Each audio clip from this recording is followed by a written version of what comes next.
This week on Different Routes Radio, we chat with James and Adam, co-founders of Northern Stroll.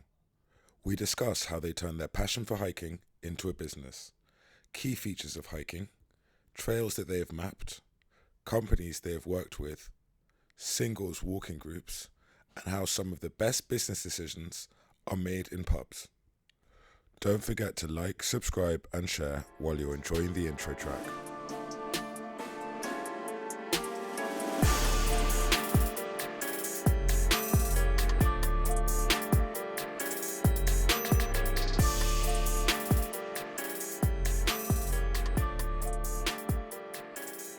Welcome to Different Routes Radio. We're lucky to be joined with Northern Stroll. We have both James and Adam, who are both founders of Northern Stroll, starting in 2016.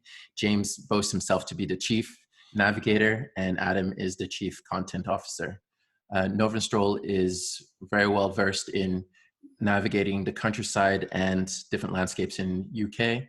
And they essentially go out and they review the different trails, and they're able to look towards marketing and branding different outdoor brands. So we're very lucky to have Northern Stroll come in and take a walk with us. So thank you, Northern Stroll. Thank you. Thanks for having us.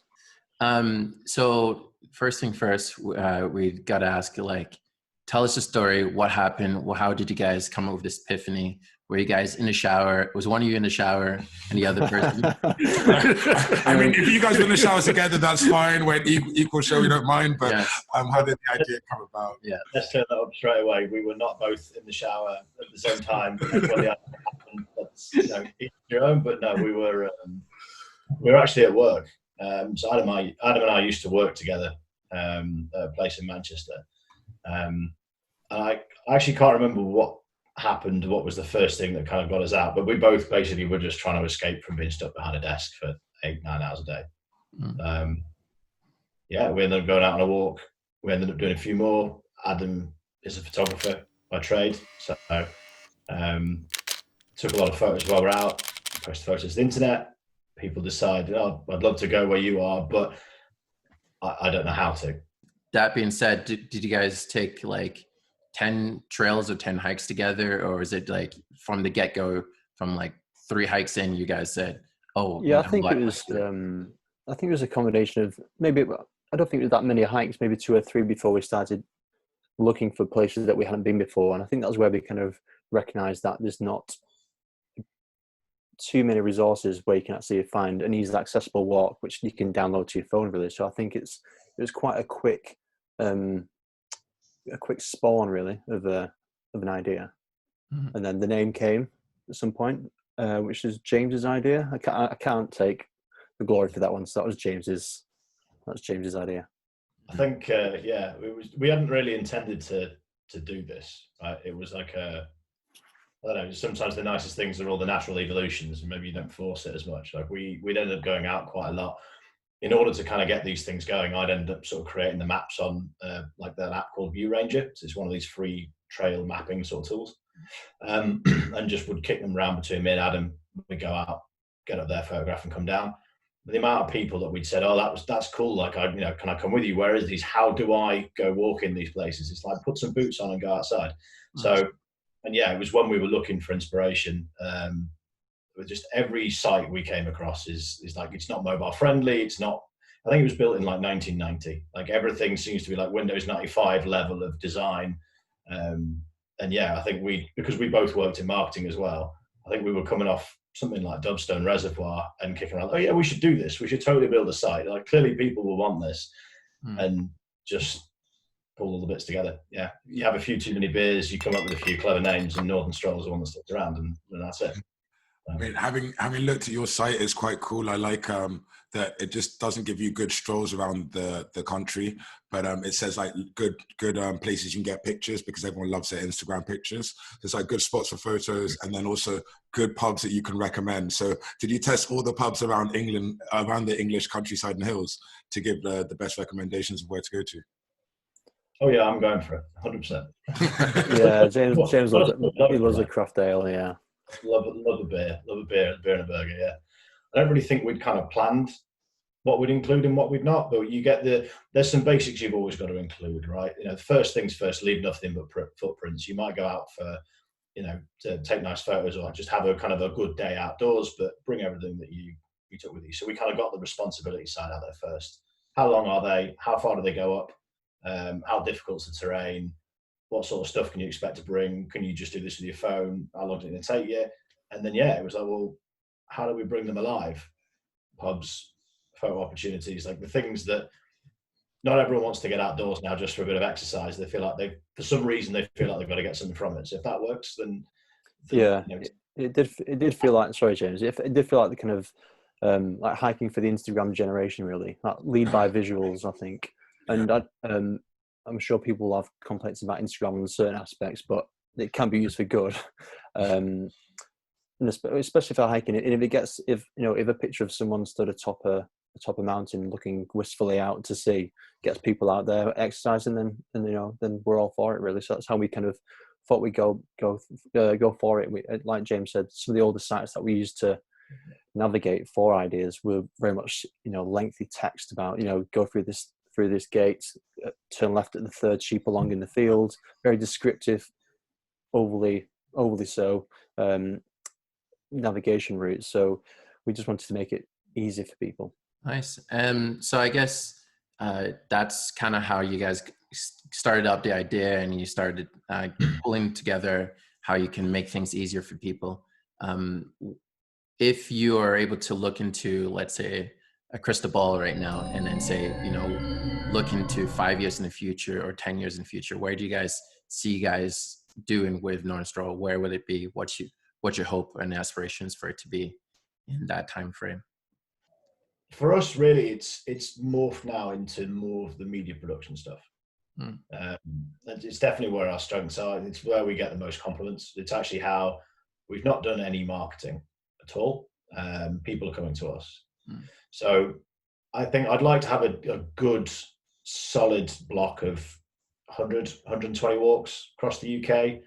I'd like people to know about them more, because there's some real hidden gems in there, and everyone seems to kind of do the same thing. It was always very congested in those places. So us to have people appreciating their local area. So for us, more routes, hopefully some kind of bigger coverage or involvement in some bigger national campaigns to kind of get people out there and actually get people feeling the benefit of this. And then the media production side is kind of what pays for it and pays for our time. So I guess a few more opportunities for some of the bigger brands there. Yeah, I mean, I guess we are quite John up, really, because I guess my thoughts align with James on that. So yeah, I think I'll just pushing the media side of things. Obviously, that's a big interest of mine. I guess from my work perspective, it's good to be working with new and more and bigger brands, I guess, over the time, if it takes us that way. But I think just been providing a solid resource for people, I think, is our common goal, it feels like. So because you guys do a lot of reviews, I think a lot of an easy company to kind of relate to would be something like TripAdvisor. So, you go out there, you go to a new location, say, what's good around here, or how can I get to this location? And I really hope that, you guys can be as big as TripAdvisor, start off in the UK market, then you can grow into international waters. But yeah, I totally understand the whole allure of working with different brands, because as it is right now, you have worked with a few people, you have partners with, according to my research, is you guys have worked with Regatta, Great Outdoors, and Blacks. You guys kind of have discount codes in association with them, and you've done social media takeovers with BNC. How is that? How did you guys get to do a takeover, and what's a takeover with you guys look like? So you're probably going to see a theme here. It was quite organic, not really planned at all. All of our stuff came from kind of like one moment, like the site kicking off everything else. Is we ended up winning a competition between Ordnance Survey and Cotswold Outdoor. So I'll take you back a bit and then kind of explain why or how. We won that competition. It was just get outside, thumbs up sort of photo. It was the first photo that we'd kind of taken and put out on one of the first on the channel from the drone, things like that. And we won. We got a load of gear from things like Black Diamond and Osprey. And then, because it was just as we were starting the site up, we must have had like 10 visitors a month, and probably most of them were our family. But Ordnance Survey then said, hey, like what we're doing, I see you've done those things on View Ranger, which is a free app. Would you partner with us? Would you put your walks on our site? So they're like the real like trip advisor of this stuff, right? We're not there to try to eat their lunch. We're there to build on top of whatever they've got. So they said, yeah, do you want to come work with us? And I've got a background in marketing, affiliate partnerships, and we just got talking. I got introduced to about 4 different gemmers that work over there. And yeah, we just seemed to get on. So they passed us codes before our audience was really that big. They asked us to write and get on their blog. So we got written content on the Ordnance Survey site, and then that kind of spiraled into everything else. And that's when we had people like Regatta. So we signed up to some of their affiliate programs. So we kind of managed to get that kind of link in with them. We've had brands like Olight that have sent us stuff to review. Yeah, it's all kind of kicked off from that one moment. So I'd say most of the work we've done, there's a lot of small Instagram brands out there that we do takeovers for, that we do media production for, like they're kind of a lot of the clothing brands. But that BMC one came, you have to remind me, Adam, I think it came straight off the back of some of the Ordnance Survey stuff we did. And yeah, I'm scratching my head on that one, actually. I know you definitely hassled them for a while as well. Yeah, that happened. I ended up meeting one of them in the pub. You'll see a theme. Where what all great place. That's where all business meetings go in down. UK at least. Yeah, the Northern Boardroom. Yeah.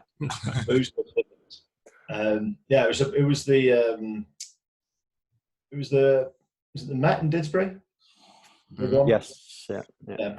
Big one on the corner of one of the main roads. We met in there and ended up having a talk just about what we were doing. So similar thing to this, right? What we're doing, where we're going. They are the British Mountaineering Council, right?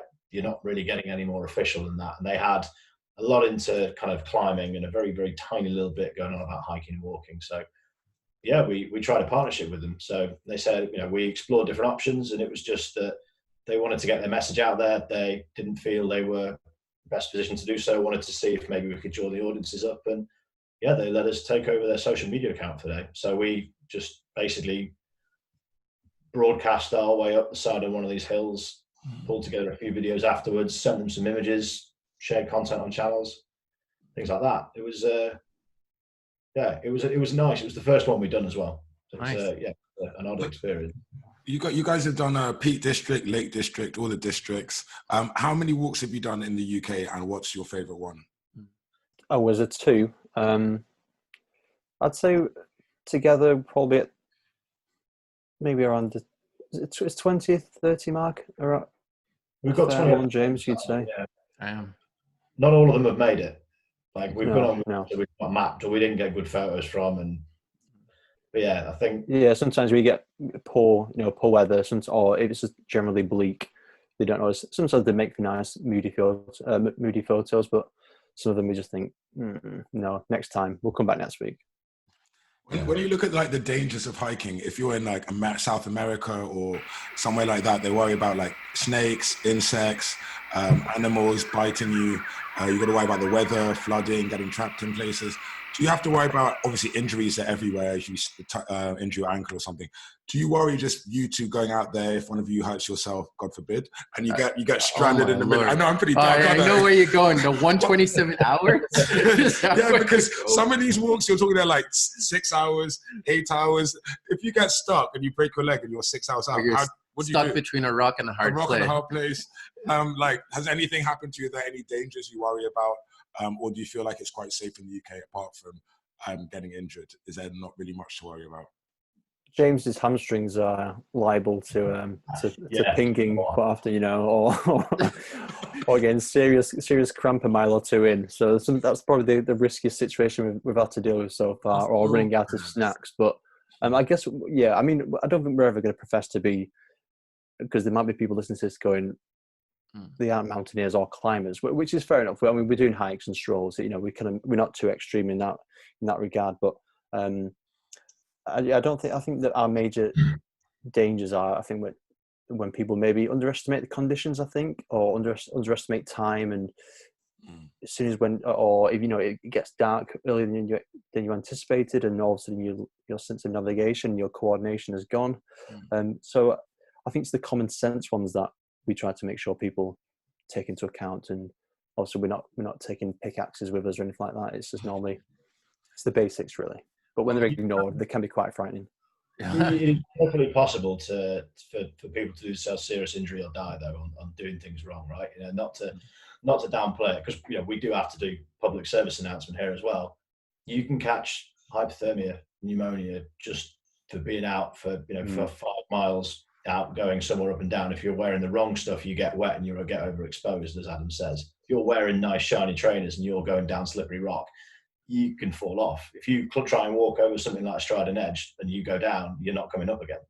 So you common sense really does rule here. And for the most part, all our walks are on your phone, but you should always have like a paper backup and know how to use it just in case, because weather closes in and you can't see, then you're not going to go very far. So you've got to be careful.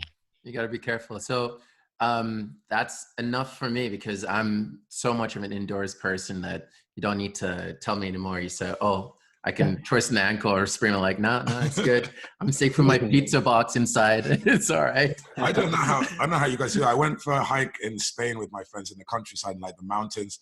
It was like 2 hours, but you get to the top of a mountain, you're like, I'm tired, I'm done. I don't really want to go back. I want to go back, but I just don't want to walk back. Is there any other way to... Can I be carried down? Can I be carried down? So when you guys are talking about 6 hour hike, 8 hours, 9 hours, I'm like, can you get an Uber to this mountain and come and get me or something? It's fun when you're there, but once you get tired, you're like, I have to do the same thing all the way back. That's only the halfway point. Yeah, it's only the halfway point. So yeah, it's quite intense hiking. But this is the problem, right? I think we make it sound so.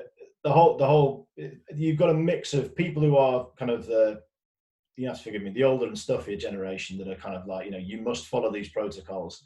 And to be fair, some of those things are quite sensible to do, but it's really off-putting when you hear that, you can catch hypothermia if you go outside in the wrong way, and you go, well, best stay indoors then. This is part of the problem. Do you know what I mean? Like, I don't want to get ill and die, but it's worth it. Not everything. Worth it. Maybe we put it like that, but maybe not the best at marketing for this. What did I tell you? What background was it? Yeah, maybe not. But not everything is like a 7 mile round trip up around Helvellyn and 9 Wainwrights, right? It's getting out around your local fields. I live out in Macclesfield. It's all fairly flat and undulating here. If I catch hypothermia around here on a 5 mile round trip, which takes 2 hours, I'm really doing something wrong. Like, you can just walk along roads and be surrounded by fields, and that's good enough for some people, and that's nice. So, it can look overly intimidating. It's not that bad. Like, leave your pizza box inside, mate. Come outside for a walk with us. It's not all that bad, I promise you. Oh, okay. I'll make it to the basketball court. That's about it. He's like, not going for even that's a struggle. Guy, can I just Uber there? But I guess if you were to take me on a hike, you know what? Maybe I've been selling myself a little bit short. I've gone on a few hikes myself. I've gone to Lake District. I've done Rivington Pike out in Bolton area, and I've done Tattle Hill, close to Rochdale. So in your face, I do leave my house every now and then, so it's not that bad. But I know that there's really nice landscapes out in like Scotland, and a really famous one that stands out to me is the Harry Potter Bridge, which is out in Scotland. It's called the Glenfillian Viaduct. Have you guys gone to that yet? I hear it's very picturesque. No. Have you done any Scottish hikes? Or are you keeping it solely England based? We've been talking about going to Scotland for a long time. Like, the last couple of years, we said we've got to get up there because they're the biggest, most dramatic, most beautiful landscapes, and we've just not gone there. But it's quite far, particularly when we've been doing this essentially as a sort of side hustle, I guess, for one of the phrase. You know what I was thinking, but it's just that extra thing we're doing because we enjoy doing it, because we we enjoy seeing the kick of people going out following our routes and going, oh God, this was brilliant. I wouldn't have gone otherwise. Like that's what did it for us. But it's quite a long way to go when you're, at least at the start, when we're not making any money on it. So you guys both working full-time jobs? Yeah, but we both have our own, yeah. So you do it like in the evenings, on the weekends and things like that? Yeah, and also now we're in winter and the dark nights really early. It's going to have to be like a very much a weekend thing, or if we do have the day off during the week, it's an early start, I guess. And then in summer, so, I mean, we have known to take the occasional Friday off work or the occasional Monday just to maybe extend something, but yeah, typically evenings and weekends. Yeah. I think that's how most side hustles or most small ideas come up. They start off as hobbies or side hustles, and you put in a little bit of time on it, and then as it starts to pick up, you then dial back the other, I don't want to say distractions, but other elements of your life that aren't as important. I guess that's exactly what I was thinking. Like, it's quite helpful because you guys, it's a hobby and you're passionate about it as well. So it's a bit easier to commit your free time to working on something if you actually enjoy doing it. Do you find that mostly guys walk more or women walk more, or how do walking groups form normally? That's a hard one. Yeah, James, have you got Google Analytics open? Yeah, I'm just looking at stats. It seems down the middle, I think. It's down the middle, yeah. I guess from general interest that we get, or the comments or the DMs you get, it seems to be down the middle. Yeah, I'd say. I don't want to kind of overstate us as kind of these sort of paragons and avatars of everything that's going on outdoors, right? We're a very small corner within one generation that's doing a thing. There's a lot of walking groups I know, and there's a lot that exist in Facebook, right? Facebook groups seems to be a thing, like for our generation and older, right? A lot of them seem to self-organize, or they'll start with friends that will then kind of spiral out and out and out, or you'll get people that are singles groups that'll start doing it and all sorts, right? It's really diverse. But yeah, for us, it's about 50-50 guys, girls. You hear that? So instead of maybe going speed dating, you might just want to go in a walking group and then meet someone with common interest and go take them on a nice walk to up a mountain, not down the beach. Up a mountain. We have no beaches in the UK. That's more interesting than an awkward dinner, isn't it? Surely. Yeah. That's true. And cheaper. And cheaper. Oh God! I'm so sorry. These guys are onto something. We know Adam's real. Playing checkers. They're playing chess. No, I've been regular chess, 3D chess. 3D chess with the layers. Okay, I see you. And they can be socially distanced as well. Oh yeah, baby, stand over there. But sorry. You can meet one friend outdoors right now who's not in your household. Oh, look at these guys. Life hacks. By the law, still getting away with it. Okay. So, your girlfriend of yours, Adam. Sorry, I'm going to point back to this interview and just point out, like, you see what he's done here, right? Just see him. The instigator. So, on average, it's found that it's mostly women that walk more recreationally than men. On an annual basis, they walk about 200 miles. In a year, and with men it's about 191 miles, so just a difference of 9 miles difference. So it's like distance of walking. Actually, let's play a game. Let's play a game. All right, so I'm gonna list out some cities, and then I want you guys to tell me which city is closer to Manchester, and how long would it take, or what's the distance rather to walk from Manchester to said location. So I'm gonna walk there, or as the crow flies. As the crow flies, because I don't like to take any route except for the direct route. Okay. Okay, cool. So we're not going. All right, so you're ready. So so we'll give you Manchester, Glasgow, Manchester to Birmingham, and Manchester to London. Is this me versus James?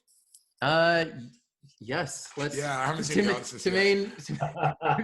No, we'll keep it fair because I can just low key just look at the answers. Adam, hands where I can see them, right? I don't want you to see of course. map All right.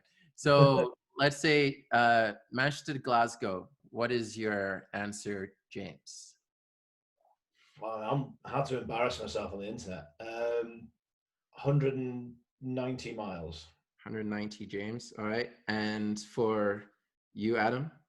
This is where it gets by the really strategic game, isn't it? Yeah. To go Plus close minus. or just yeah. Rest in peace, Alex Trebek, right? I will say, yeah, I'm going to say 180. 180. All right. Nice. And then to Birmingham. So think, is Manchester close to Birmingham or closer to Glasgow or further? I'm Has to be closer, yeah. Yeah. Closer. Definitely got to be closer. Yeah. You're not in this game to me. Why are you making comments? Because I want to be involved. Well, play along, mate. Play along. Well, you can see the answers, but Yeah, you can just DM me on the side and let me know. That's cool. Yeah, exactly. I don't know, 90 miles, I guess. See, this is because I'm. Okay, you know what? Adam, go Yeah. first this time. That's It's a bit late now. I was going to go 88 and go very precise. I'm going to gamble there. All right. And then to London. I'm going to let him go first because my family's down in London, so I should know this one. Yeah, you're a London boy by trade. You guys never look at the odometer and say, oh, okay, I've got, 80 miles left in the tank, so I should be able to go. So that's not a hint. I'm going to say 176. 176. All right. Nice preciseness. I like it. And then for you, James? It's the heart of Euston. I'm going to give my logic, right? So if I do embarrass myself, at least people can see how I've got that.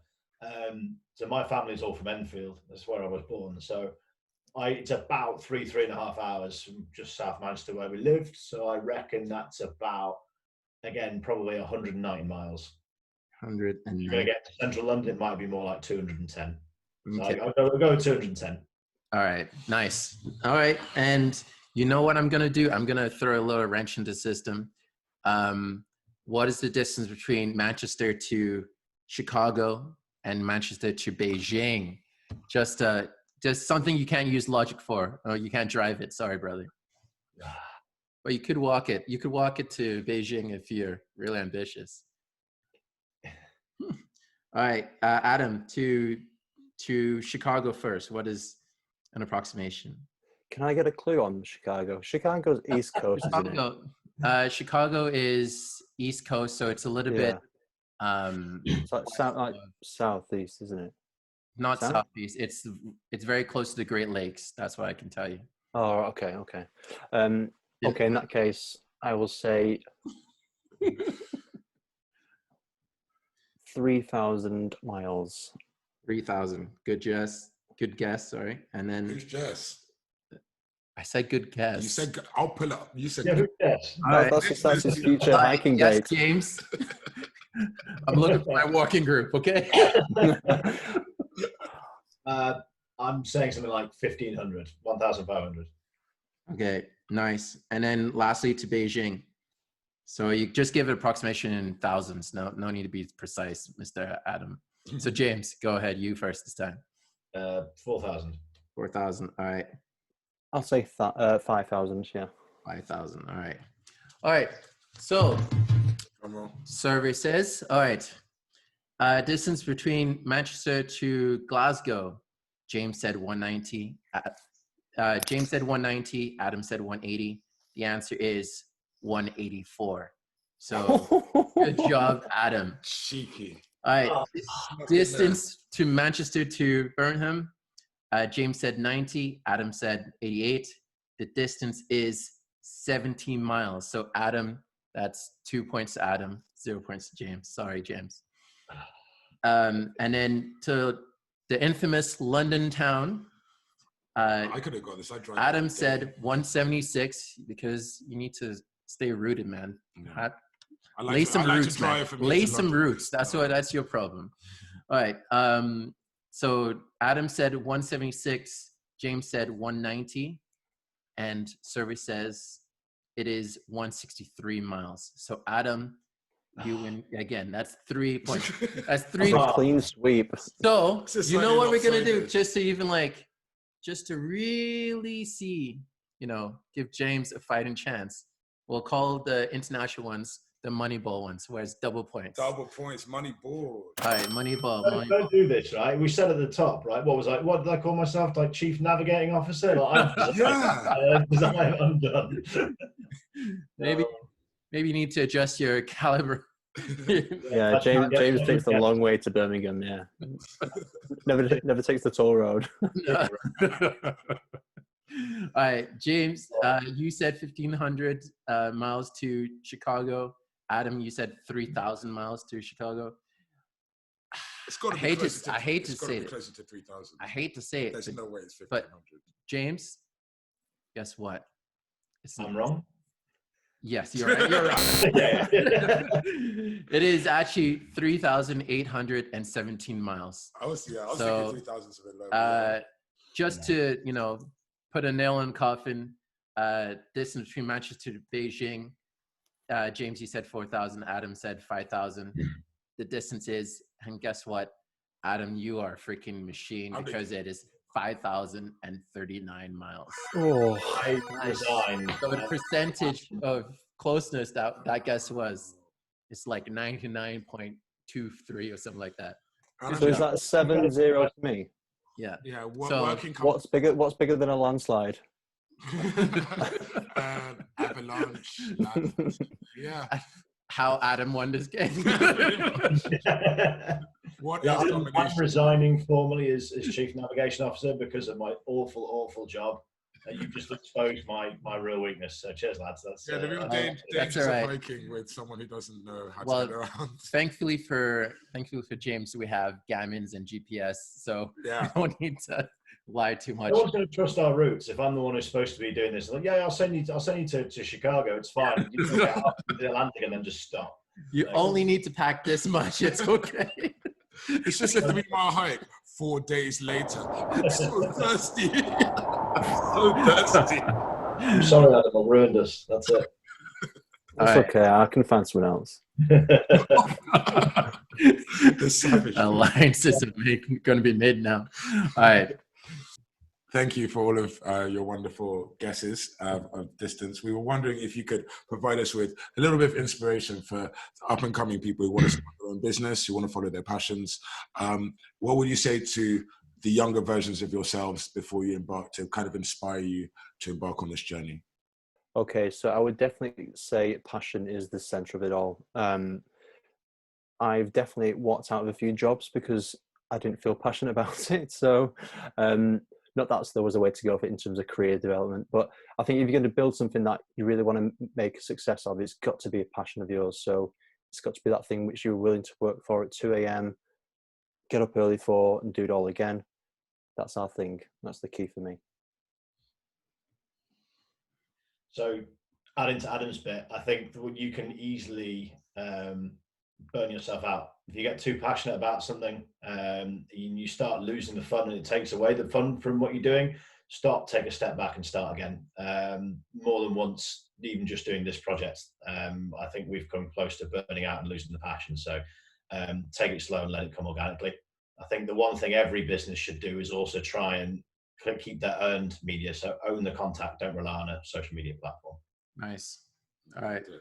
Good job. Great. Thank you very much, James and Adam, for joining us today from Northern Stroll. I know you guys have various media platforms in which people can get to you. And I've done my research and I realize your hashtag is #stroll, don't scroll. That's a very catchy hashtag to have. But other than dropping some hashtags, can you give us your different social media platforms in which people can reach out to you, or your personal one or the company one? Yeah, I'm going to jump straight in and say, just on the back of what I said at the back, right? Join our newsletters first. The social media platforms can take your interaction away with us very, very quickly. So we're on email, hello@Northern Stroll if you want to reach us, or you can sign up via the website and we'll kick our newsletters out. I'll let Adam do the social stuff. In terms of the usual suspects on the socials, so I guess if you're going to, we'll look at that. We've got the name Northern Stroll because we haven't had to put any crazy underscores or anything just to redefine it. So yeah, on Instagram, Northern Stroll, Facebook, Northern Stroll, And in terms of any other channels, I think that's all we've got really. YouTube's we talked about a YouTube channel at some point, but I think that's maybe when we get our longer format videos. But maybe in 2021 we'll see a YouTube again, Northern Stroll. Nice. Well, thanks a lot, guys, for joining us today. We really appreciate it, and hopefully we'll be able to take a stroll with you guys somewhere soon. And I will leave my pizza box at home and get out more. That's good. Cheers for your time, guys, and I'll speak to you. Zai to you. Excellent. Thank you. Later. Peace. Okay. Bye. Don't forget to like, subscribe, and share our talks. And we will talk to you next week. One love. Peace.